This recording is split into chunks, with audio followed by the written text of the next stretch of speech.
భద్రాద్రి కొత్తగూడెం జిల్లా జూలూరుపాడు మండలం అనంతారం గ్రామం కిడ్నీ వ్యాధితో మంచం పట్టింది.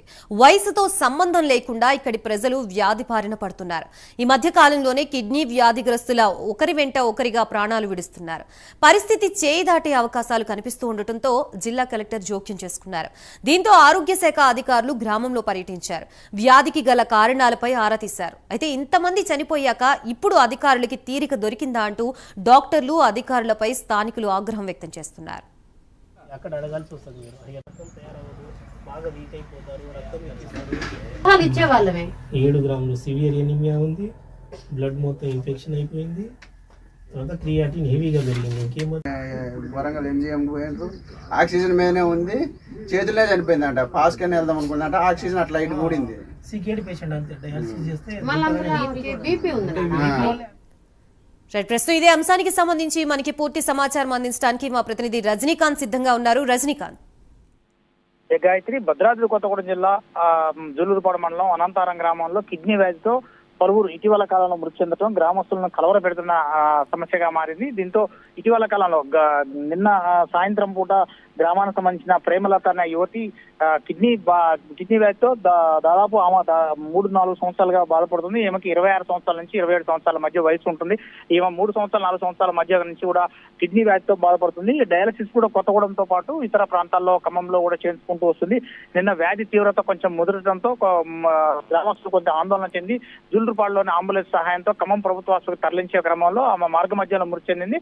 దీనికి ముందు ఈ ప్రేమలత నిన్న మృతి చెందడం, అంతకుముందు ఇదే గ్రామానికి సంబంధించిన అనంతర గ్రామానికి సంబంధించిన నరేష్, లక్ష్మీనారాయణ కూడా ఇటీవల కాలంలో గడిచిన 10-15 రోజుల క్రితమే వాళ్ళు మృతి చెందారు. దాంతో పాటు ఈ గడిచిన 3 నెలల క్రితం వరకు కూడా గడిచిన 3 నెలల కాలంలో ఈ ముగ్గురుతో పాటు మరొక 7 కూడా ఇదే వ్యాధితో కిడ్నీ సంబంధిత వ్యాధితో మృతి చెందడం. వీరంతా కూడా 40 ఏళ్ల లోపు వాళ్ళే మృతి చెందడంతో గ్రామస్తులు అంతా ఒకసారిగా ఆందోళన చెందారు. గ్రామానికి సంబంధించిన మాజీ సర్పంచ్, దాంతో పాటు గ్రామం సంబంధించిన ఇతర పార్టీల పెద్దలంతా కూడా నిన్న జిల్లా కలెక్టర్ కు సమాచారం అందించారు.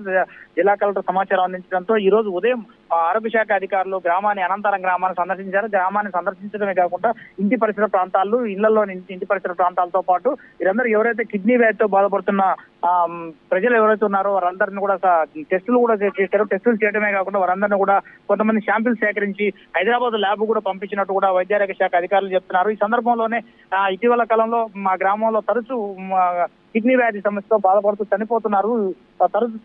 ఇటీవల కాలం సుమారు 3 నెలల కాలం వ్యవధిలోనే 10 మంది చనిపోవడంతో 10 మంది చనిపోయినప్పటికీ అడపదడప గ్రామంలో సమస్యని జిల్లా కలెక్టర్ తో పాటు మిగతా వివిధ శాఖల అధికారులకు, వైద్యారోగ్య శాఖ అధికారులకు సమాచారం ఇచ్చినప్పటికీ మాత్రం వారు కనీసం పరిచయం పెట్టారంటూ మాత్రం నిన్న గ్రామానికి ఈ రోజు ఉదయం గ్రామానికి వచ్చిన ఎంక్వైరీకి వచ్చిన వైద్యారోగ్య శాఖ అధికారులపై గ్రామస్తులు అయితే మండిపడమే కాకుండా వారందరినీ విధులను కూడా అడ్డుకునే ప్రయత్నం కూడా చేశారు. మీరు ఇక్కడ వైద్య సేవలు చేయించడానికి మాకేం అవసరం లేదు, మేమంతా గ్రామం మొత్తం శవాల దిబ్బ అయిన తర్వాత గ్రామానికి వస్తారా అంటూ మాత్రం గ్రామస్తులు కొంత ఆవేదన చెందుతూ వారందరిపై వైద్యారోగ్య శాఖ అధికారులపై ల్యాబ్ టెస్టులు చేస్తున్న సిబ్బందిపై కూడా ఒకంత ఆగ్రహం వ్యక్తం చేయడంతో ఒకసారి గ్రామంలో ఉద్విగ్న పరిస్థితులు కూడా నెలకొన్న పరిస్థితులు గ్రామ పెద్దలు కూడా వారందరినీ నచ్చే ప్రయత్నం చేశారు. ఈ లోపు ఇటీవల చనిపోయిన వారి పేర్లు కూడా సేకరించి వాళ్ళ కుటుంబ సభ్యులు ఇంకెవరన్నా వారి కుటుంబ సభ్యులకు ఆరోగ్య పరిస్థితి ఎలా ఉంది, వాటిపై కిడ్నీకి సంబంధించిన ఏ రకమైన కిడ్నీ ఏ ఆహార పదార్థాలు తీసుకుంటే వీళ్ళకి వస్తున్నాయి, లేదంటే వంశపారంపర్యంగా ఏమన్నా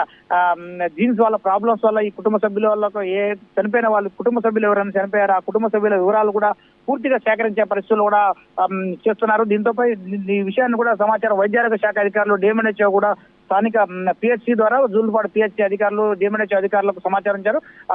డిఎంఎన్హెచ్ఓ కూడా ఖమ్మం కొత్తగూడెం సంబంధించిన జిల్లా కలెక్టర్ జితేష్ పాటిల్ కూడా సమాచారం ఇచ్చారు. దీనిపై ఈ 2-3 రోజుల్లో రేపు కానీ ఉండగానే వైద్య శిబిరం, మెగా వైద్య శిబిరం కూడా నిర్వర్తించే అవకాశాలను కూడా జిల్లా అధికారులు తెలుపుతున్నారు. Gayatri. Right, thank you Rajinikanth.